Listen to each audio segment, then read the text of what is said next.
안녕하십니까. 구도자 사주명리의 구도입니다. 오늘 다시 만나게 되어서 정말 기쁘고 영광입니다. 오늘은 사주명리의 뿌리인 음양에 대해서 공부를 해보겠습니다. 사주명리 속의 음양은 우리의 인생 속에 어디에나 존재합니다. 꼭 사주명리가 아니더라도 우리 주위의 모든 것에 음양은 함께하죠. 우리는 음양의 진동 속에, 그리고 음양의 파도 속에 삶을 살아간다고 해도 과언이 아닐 정도이죠. 여러분, 제가 이 사주명리의 첫걸음 음양을 공부하다 보니까 명리학에서는 이 음양이 첫걸음이자 상당히 중요한 부분입니다. 음양, 이 음양이란 말 자체가 다 이해했다 생각하고 또 저 뒷부분의 심화 과정을 공부하다 보면 다시 음양의 이 원리와 기본 개념이 뒤죽박죽 된다는 그런 느낌을 제가 받았습니다. 명리에서 음양을 공부하지 않고 개념이 명확하지 않으면 다시 공부해야 하는 것 같습니다. 정말 기본이자 가장 핵심적이고 중요하다고 말씀드립니다. 자, 음양을 간단하게 한번 정리해 볼게요. 음양의 탄생입니다. 탄생. 여러분들 명리학 공부하시는 분들은 많이 봤을 거예요. 이렇게 언덕이 있죠. 언덕. 우리 언덕 한자로 언덕 부자를 씁니다. 한자로 표현하면 붓으로 들어갈 때는 이런 식으로 들어가죠. 그래서 양으로 언덕 부스가 들어갑니다. 자, 해가 이렇게 있어요. 해는 빨간색이니까. 해가 이렇게 태양이 있습니다.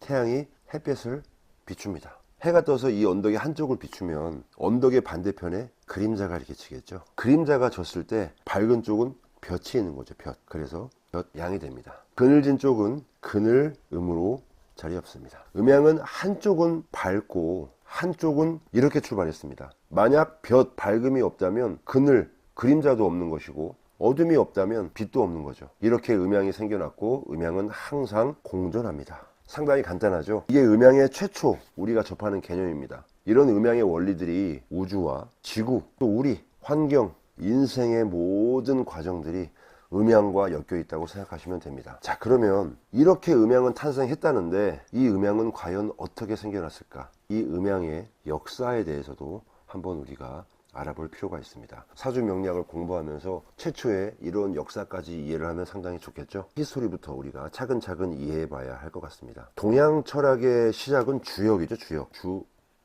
주나라 역학 많이 들어보셨을 겁니다. 이 역학에서 이 역이라는 글자는 이렇게 쓰는데, 이 역이라는 말은 날일과 달월이 합쳐져 있는 거죠. 이 날일은 바로 양의 개념이죠.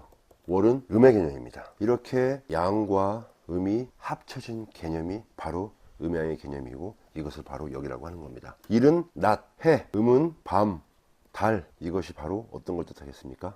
변화를 뜻합니다. 이 역자가 시울이라고도 읽히고 또 바퀴를 역이라고도 읽히죠. 이렇게 역학이라는 것은 삼라만상의 변화하는 원리를 연구하는 학문인 것입니다. 동양 철학은 우주, 천체 별의 움직임, 삼라만상, 그리고 우리가 살아 숨쉬는 이 자연, 한자로 하면 이라는 공간을 계속 관찰하면서 그 이치를 찾는 것으로부터 시작되었습니다. 여러분, 이 자연이란 말 있죠. 한자어. 저는 너무 신기합니다. 자연이란 단어는 스스로 자자에 그러할 연자입니다. 너무 재밌지 않나요? 신기하기도 하고요.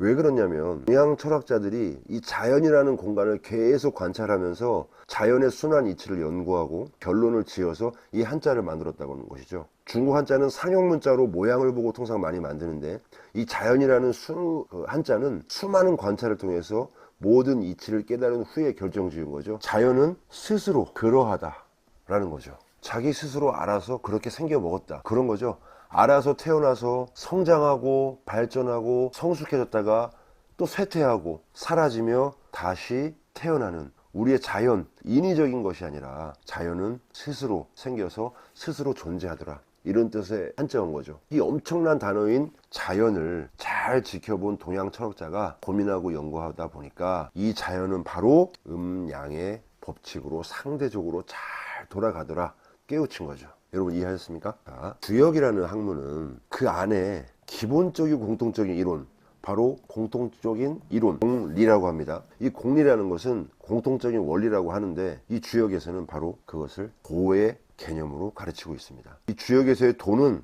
바로 이 음양이 상호 지속적으로 변화한다는 것을 도 자체로 보고 있습니다. 그래서 다른 얘기를 하자면 제가 스스로 만든 우리 구도자 사주명리 있죠?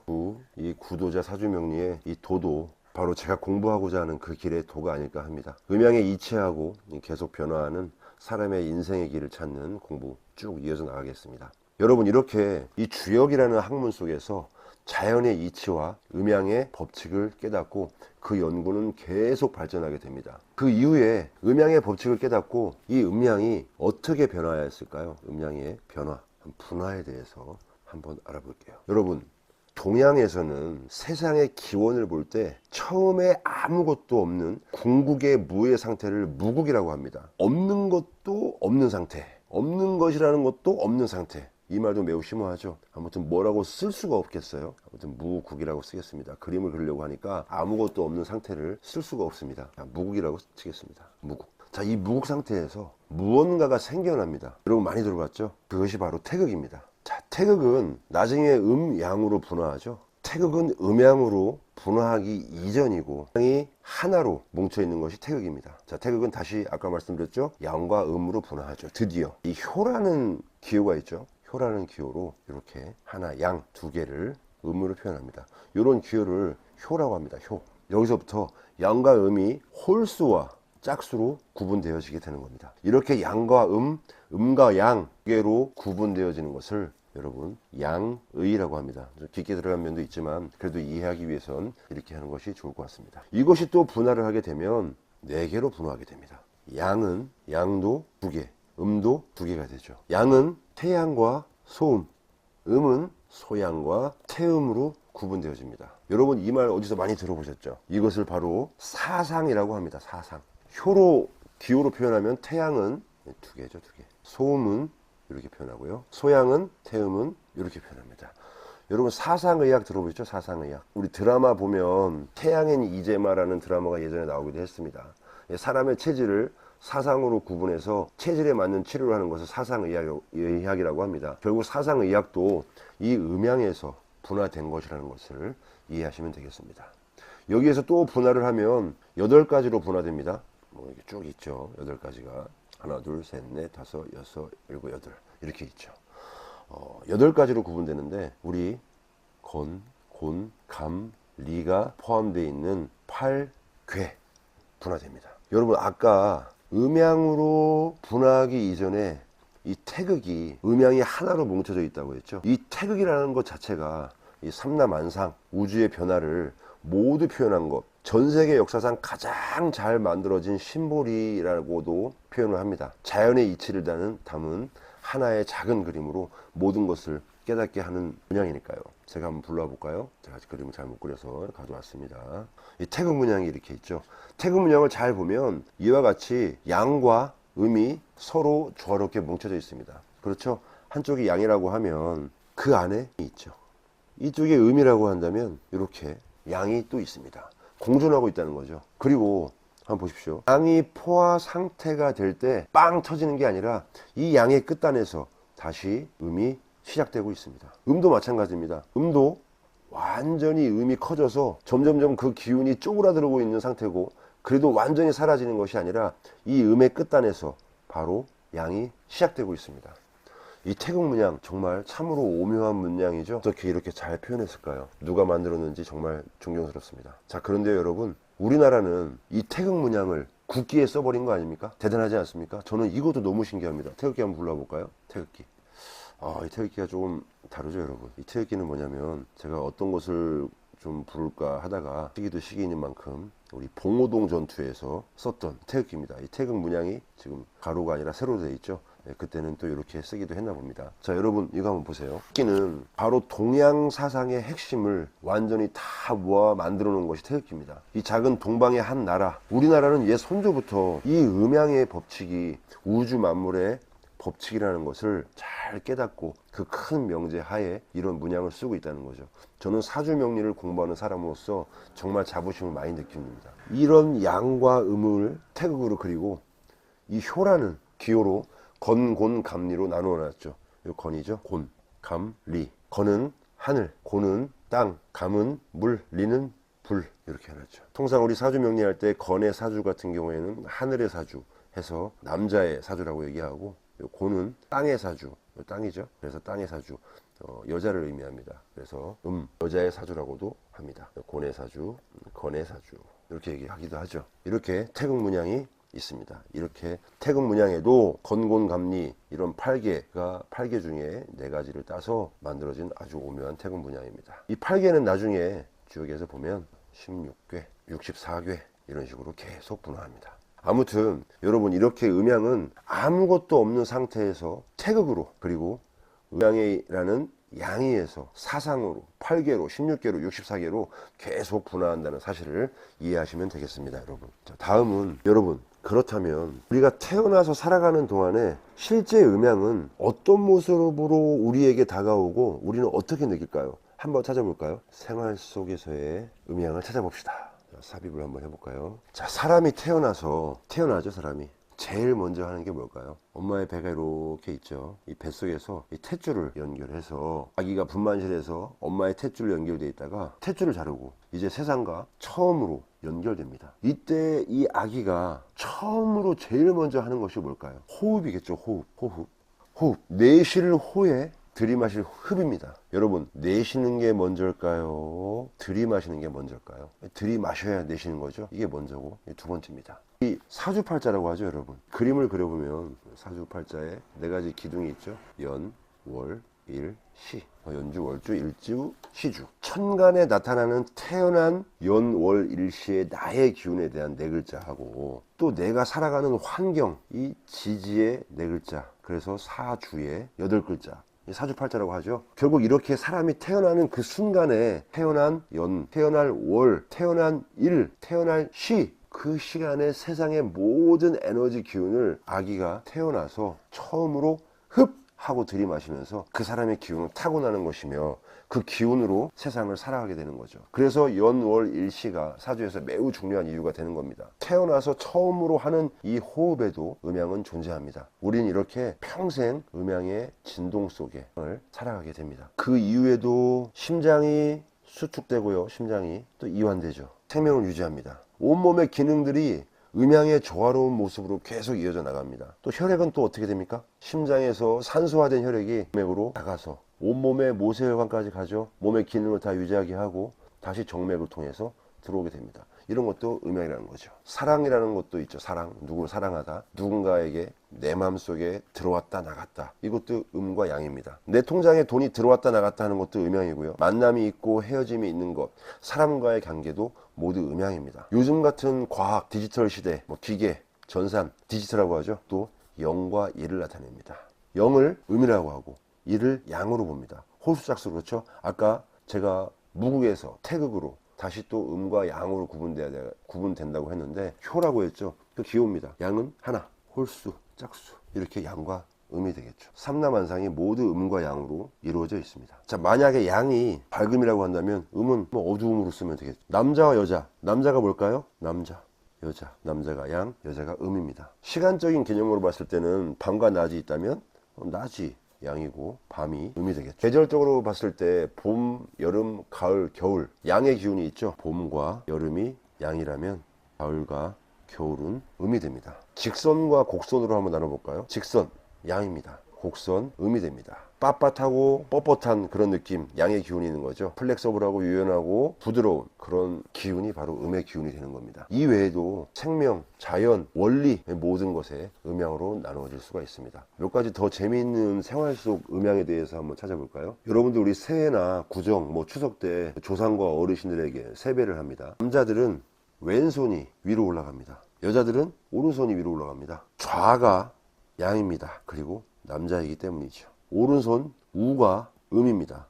여자라는 거죠. 결혼식 때 서는 위치도 정해져 있습니다. 양은 좌죠. 음은 우입니다. 우리 줄에 서시는 분들이 이렇게 있죠. 줄에 서시는 분들. 그러면 하객들이 여기 이렇게 있고요. 신랑과 신부가 서는데 이 줄에 서는 분이 북쪽, 하객이 남쪽이라 봤을 때, 그러면 신랑은 어디겠습니까? 왼쪽, 동쪽입니다. 그리고 오른쪽, 서쪽에 신부가 섭니다. 신랑, 신부. 결혼식 사진을 한번 다 보시면 그렇게 돼 있을 겁니다, 여러분. 이렇게 일상에도 음과 양은 구분이 되어 있죠. 이해하기 쉽죠, 여러분? 숟가락 한번 볼까요? 숟가락이 이렇게 있습니다. 숟가락이. 또 젓가락이 이렇게 있죠. 숟가락은 홀수죠, 홀수. 하나. 그리고 젓가락은 짝수입니다. 홀수, 양. 여기 나와 있죠. 또 젓가락 2개, 짝수입니다. 그래서 숟가락을 왼쪽에, 젓가락은 오른쪽에 음양의 조화로 옛 선조부터 쭉 그냥 그렇게 해왔고, 우리는 그것이 규범이고 예절로 여기면서 지금까지 생활해 오고 있는 겁니다. 아까 조금 전에 여러분 이 왼손 좌, 우, 이 개념이 많이 나오죠. 좌는 양이고 우는 음이다. 좌우와 음양의 개념이 조금 헷갈릴 수 있다고 봐요. 저도 처음에는 궁금하고 헷갈리고 그랬습니다. 왜인지는 몰라도 제가 오른손잡이라서 오른쪽이 양이 아닌가, 그냥 막연하게 그런 거 있잖아요. 다른 건 다 알겠는데 이 좌우 음양의 개념만 좀 혼란스러울 때가 있습니다. 이 좌우의 음양 개념 한번 볼까요? 우리가 쪽을 바라보고 서 있단 말이죠. 북쪽. 태양은 어떻게 뜹니까? 왼쪽에서 동쪽에서 떠올라서 오른쪽 서쪽으로 지게 됩니다. 그쵸? 태양이라는 강력한 양의 기운을 봤을 때 처음 뜨는 곳, 바로 왼쪽이 양이 되는 겁니다. 또한 좌우의 음양 개념은 단순히 이 좌와 우의 위치 개념이 아니고 회전이 합쳐진 그런 개념으로 인식하면 여러분들이 이해하기 쉬울 거예요. 자, 일단 음은 우회전입니다. 양은 좌회전이죠. 한번 써볼게요. 좌가 아까 양이라 그랬죠. 좌회전과 우회전이죠. 자연에서 이 물리적인 힘의 방향도 같죠. 우회전은 구심력을 나타냅니다. 구심력이요. 좌회전은 원심력을 나타냅니다. 원심력이 작용하죠. 자, 예를 들어서 우리 나사못이 있어요. 나사못 박을 때 오른쪽으로 우회전을 시키면 어떻게 됩니까? 나사못이 나무에 박혀 들어갑니다. 이 바로 구심력이라는 거죠. 그런데 왼쪽으로 돌리면 어떻게 되겠습니까? 나사못이 튀어나옵니다. 원심력이죠. 구심력은 모이는 힘, 응축, 수렴하는 힘, 바로 음이 됩니다. 원심력은 발산하고 팽창하고 흩어지는 이런 힘입니다. 바로 양인 거죠. 다른 예를 들어보면 지상의 모든 것을 날려보내는 토네이도 있죠. 토네이도. 외국에 토네이도, 태풍, 바로 원심력이 작용하죠. 발산하니까 바람 방향이. 그렇죠? 좌회전입니다. 바다에서 일어나는 용오름 현상도 결국 좌회전입니다. 양이라는 거죠. 반대로 강이나 바다에 싱크홀 같은 것도 있죠. 싱크홀. 빨려 들어가는 것들 뭘까요? 구심력입니다. 회전 방향이 우회전입니다. 실제로 우주에서 블랙홀 있죠. 블랙홀은 모든 물체가 빨려 들어가는 거 아닙니까? 그 회전도 우회전입니다. 심지어는 우리 일상생활에서 대변기, 세면기에 물을 내리면 빨려서 돌아 내려가죠. 그것도 우회전입니다. 음이라는 거죠. 이렇게 좌우의 개념을 생각해 보시면 잘 이해되리라고 생각합니다. 자, 그리고 또 어떤 게 있을까요, 여러분? 아까 제가 이거 하다 말았죠. 하나 더 해볼까요? 삶과 죽음을 음과 양으로 구분했을 때 양이죠. 삶을 양으로, 죽음을 음으로 구분하기도 합니다. 일상생활에서 봤을 때 우리 명절에나 제사 지낼 때 절을 좀 하죠. 살아있는 것은 보고요, 죽은 것은 음으로 본다고 했죠. 친지 어르신한테, 살아계시는 분들한테 절을 할 때는 1배하죠. 1배. 돌아가신 분들 제사 지낼 때는 2배를 합니다. 여기에 나와 있는 홀수, 여기에 나와 있는 짝수, 또 양과 음이 또 녹아져 있는 겁니다. 여러분 어떻습니까? 이렇게 음양의 개념과 역사, 그리고 음양의 분화하고 일상 속에서 음양이 어떻게 발현되는지 알아보았습니다. 자, 정리해 볼까요? 제일 중요한 음양의 특성에 대해서 한번 알아볼게요. 3가지가 있습니다. 첫 번째, 공존성입니다. 공존성. 같이 존재한다는 거죠. 같이 존재. 항상 음양은 나뉠 수가 없다는 겁니다. 백의 음, 백의 양, 이런 게 없죠. 아까 태극에서 보셨지만 양 속에 음이 있고 음 속에도 양이 있다는 말입니다. 태극 문양이 그렇잖아요. 자, 두 번째는 상대성입니다. 음양은 상대적인 거예요. 한쪽이 음이면 다른 쪽은 양입니다. 단어 자체가 또 그렇게 구성되어 있죠. 그러나 이 양과 음도 언제나 계속 양이고 음이지 않습니다. 예를 들어서 어떤 사람이 있어요. 그림을 한번 그려볼게요. 그림은 아니겠지만, 자, 이렇게 기호로 한번 해볼게요. 어떤 남자가 한 명 있습니다. 남자든 여자든. 큰 사람이 있고 작은 사람이 크고 작죠. 작은 남자를 음이라고 하고 큰 남자를 상대적으로 라고 합니다. 그렇죠. 자, 그런데 어디선가 엄청나게 키가 큰 사람이 나타났습니다. 그러면 이 사람과 이 사람을 비교해 봅시다. 상대적으로 아까 양이었던 사람이 다시 또 양이 될 수 있겠습니까? 기운으로 봤을 때 이 컸던 양이었던 사람은 다시 음으로 바뀌고 이 사람이 양이 됩니다. 상대적인 거죠. 제일 큰 이 사람하고 비교를 했을 때 음으로 구분될 수 있는 거죠. 결국 상대적인 것입니다. 다른 예로 들어보면 단어 자체라도 그 자체에 음양이 있습니다. 우리가 이 남자라고 부르는 것, 남자라고 부르는 이유는 남자라는 말 속에 남자와는 다른 여자라는 말을 전제하고 있기 때문입니다. 그래서 남자로 일컫는 거죠. 세상에 남자만 있다면, 세상에 여자만 있다면 여자라는 말, 남자라는 말은 필요 없지 않을까요? 모든 것이 다 그렇죠. 또 다른 예를 한번 들어볼까요, 여러분? 자석이에요. 자석. 제가 그림을 잘 못 그리는데 N극이 있고 S극이 있습니다. 음과 양으로 또 나눠져 있는 거죠. 이 자석도. N을 음극이라고 하고 S를 양으로 볼 때 두 개를 잘라서 나는 N극만 갖고 싶어요 라고 해서 자르면 N극과 S극이 분리가 됩니까? 그렇지 않죠. 있는 그 앞에가 S로 바뀌죠. 그리고 반대편도 다시 N극으로 바뀝니다. 잘 안 되네. 다시 또 잘라봐야 되겠다. 그러면 결국엔 또 N극과 S극으로 나뉘게 됩니다. 아무리 잘라도 N과 S로 계속 구분되어집니다. 음과 양은 이렇게 상대적이고 항상 공존한다는 거죠. 세 번째, 변화성이라는 겁니다. 이 음량은 양을 낮으로 보면 음은 밤이죠. 낮과 밤. 계속 낮입니까? 계속 밤입니까? 그리고 한 번씩만 낮과 밤입니까? 아니죠. 시간이 지나가면 계속 어두워지고 다시 또 시간이 지나면 다시 아침이 찾아오고 낮이 옵니다. 계속 이렇게 반복되는 거죠. 반복되고 변하는 겁니다. 고정불변이 아니고 계속 변화한다. 음양은 여러분 이렇게 공존하고 상대적이고 변화합니다. 이 세 가지의 가장 큰 특징입니다. 자, 그렇다면 이제 이런 모든 것들을 종합해 본 결과 음양의 정의에 대해서 한번 알아보겠습니다. 음이라는 것은 응축하는 기운입니다. 완전히 쪼그라듭니다. 수렴하는 기운입니다. 양이라는 것은 발산하고 팽창하는 기운입니다.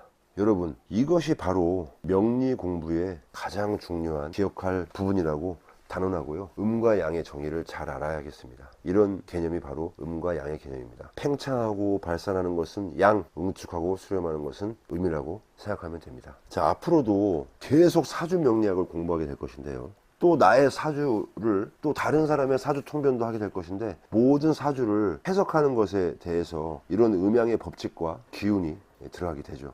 양의 기운이 가득한 남자, 또 그런 여자, 우리 양팔통 사주라고 들어보셨죠? 음팔통 사주, 이런 말도 들어보셨죠? 이런 말 많이 씁니다. 한쪽으로 치우친 기운을 아주 좋다고는 보질 않습니다. 음양의 조화가 잘 되고 또 균형 잡힌 그런 사주가 좋다고 하죠. 그런 사주도 또 볼 수가 있을 겁니다. 사람으로 대비하면 이런 양의 기운은 좀 명분을 챙기고 또 음은 실속을, 실리를 챙긴다고 하죠. 그렇다고 볼 수 있습니다. 여자라고 무조건 못 먹어도 고 이런 건 아닐 테고요. 여자라고 해서 항상 음지에 가만히 있으면서 실속만 챙기지도 않을 겁니다. 왜냐? 남자, 여자로 대비했는데 음양은 완벽히 100이 아니라고 했죠. 남자라고 해도 음의 기질을 조금씩 가지고 있을 수 있고요. 또 여자도 마찬가지입니다. 여자라고 해도 양의 기운을 가지고 있을 수도 있습니다. 양팔통이든 음팔통이든 아무리 그렇다 하더라도 양과 음의 기운은 조금씩 다 가지고 있다고 생각해야 되는 겁니다. 사주팔자, 우리 천간 10글자이죠. 천간 10글자 한번 써볼까요?